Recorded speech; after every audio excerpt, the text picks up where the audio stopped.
Thank you, Tim. First, I want to say a lot about Tim. And by the way, I've only relearned to speak in the last 6 to 7 months. I lost all my ability to talk. But my memory of Tim Brown, when you see that film tomorrow night, you will know exactly what I'm talking about. It's amazing what he taught me. I went through a similar level, but not equal to his difficulties that he went through on 9/11. It is absolutely amazing what he said today as well. Thank you very much, Tim.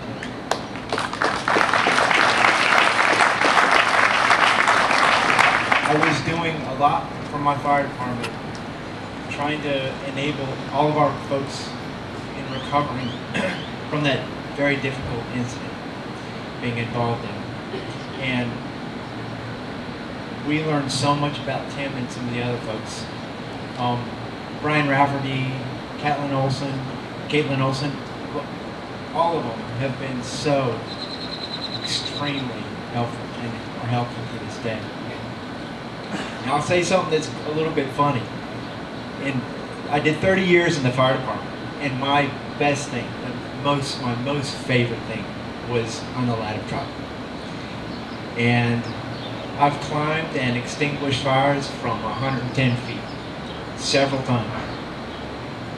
So when I get home, 2 months after I retired, I'm using a small ladder. It broke in half, and it did me in just about.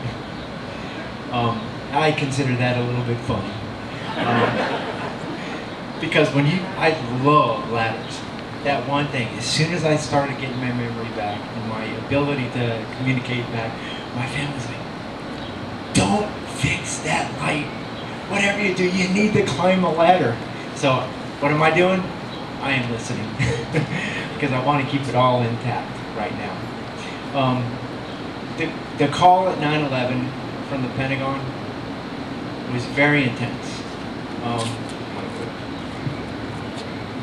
Okay, please give me a wave if I'm not speaking loud enough. The call at 9/11 at the Pentagon was very intense. We did a lot of work inside of a building that still had a crushing roof over it. That was one of the most difficult things I've probably done in my career. And when people ask me, I was a captain then, later on I was a chief, they would say, hey, what do you consider, how do you rate that call at 9/11 at the Pentagon? And I say, okay, it is from 1 to 10, it's a 350. And people don't understand that. But I can tell you, just from meeting all you folks out here and seeing you and knowing what many of you have been through, you know about those numbers because you gave so much up.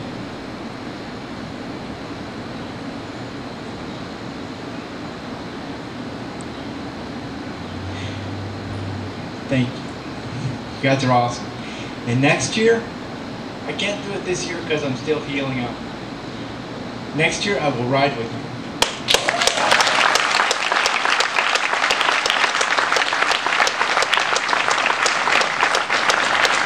I also was not able to pass a tear until about 8 months ago after 9/11.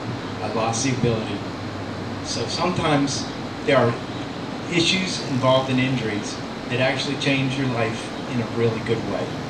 Okay, because emotions are very important. The last thing I just would like to tell you about is the injury that I went through. When I came down off the ladder, I hit my head so hard, I went unconscious, and I cut 2 arteries, subdural, which is inside the brain. And my daughter arrived home from, just like Tim was talking about, arrived from home from school very quickly. And you only have 45 minutes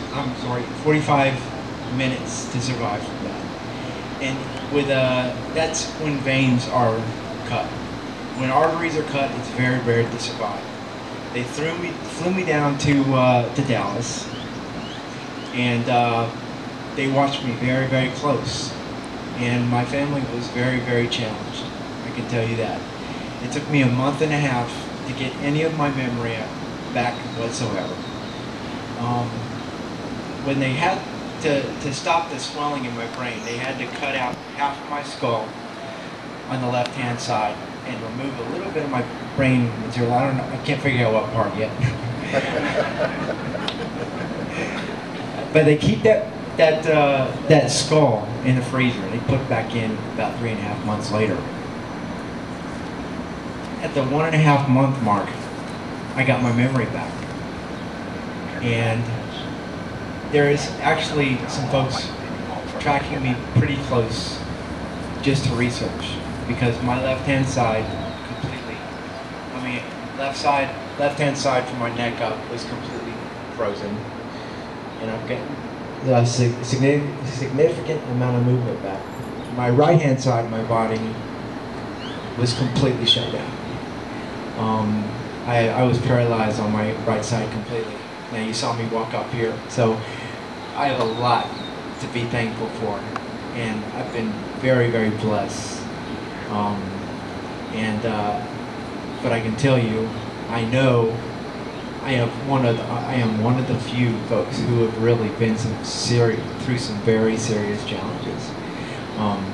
But the fact that everybody is here to take on the challenge of what's starting tomorrow,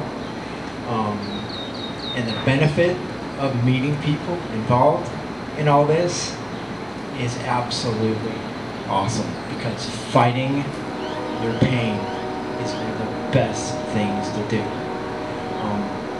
at whatever level you can. So to finish up, I do talk a lot now that I've got it back. I just want to say thank you so much, because it's going to be in history what everybody has done after the 9/11 issues to bring things back together. And everybody made sacrifices. Everybody. Some were very, very serious. Thank you, thank you, thank you. And I love the fact that I was invited to come here, and then I got to meet you all. And I hope to talk to you all more this evening and this morning. And I will wave you off when you get the ride. I'd be a little bit, I wish I was riding. I'm really looking forward to it. Thank you again, and have a great ride.